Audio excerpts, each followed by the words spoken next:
Alors à la base, Théophile et Délectène, c'est un long métrage qui a été écrit il y a plus de 10 ans maintenant. C'est notre actualité qui m'a fait revenir à cette histoire parce que je trouve qu'en 2026, l'accès à la culture est en grand danger. On n'a plus le même accès à la culture qu'avant. Je m'appelle Eduardo et je joue le rôle du metteur en scène, Rodrigo. Ça doit être un peu hypnose, tu vois, à ce moment-là, c'est Dimitri.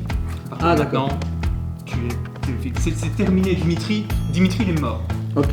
Dimitri, à partir de maintenant, voilà, on l'enterre, il est plus là. Par rapport à la mise en scène de Rodrigo, que j'appelle constamment Rodrigo, et vous voyez déjà ce qui se passe. Rodrigo, c'est Rodrigo, c'est lui. Lui, c'est moi c'est lui. Le metteur en scène, c'est lui. Okay. Je pense que c'est pour ça que sa mise en scène est très précise. Et tu prends les bras de Théophile.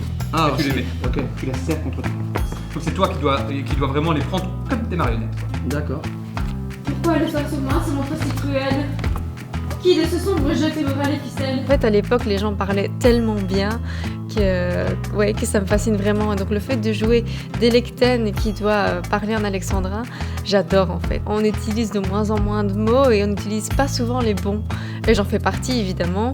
Dans la vie courante, je parle pas comme ça et dommage, mais j'aimerais bien pouvoir reparler en alexandrin tout le temps. Ne précipite pas. Là vous êtes Théophile et Délectène, ce sont ces personnages. On doit entendre la musique des alexandrins, la romance, c'est le romantisme par excellence. La mise en scène de Rodrigue, elle se passe bien. Si tu construis trop dans ta tête et qu'après le metteur en scène ou le réalisateur il a un truc qui a rien à voir, faut tout casser. Donc quand je suis chez moi et que j'étudie le texte, je reste ouvert à toute proposition et après je m'oriente en fonction des propositions du metteur en scène. Imagine que le son, tu vois, il y a toujours un petit son d'ambiance. Oui. Quand on entend.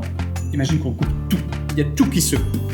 Il y a ton personnage Théophile, mais il y a aussi le passé que tu as avec Sabrina.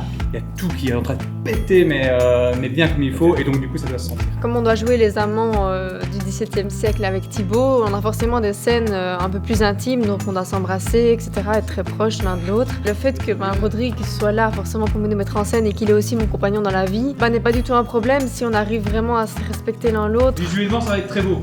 C'est la blague du siècle, ok les gars? Visuellement ça va être beau. C'est pas possible.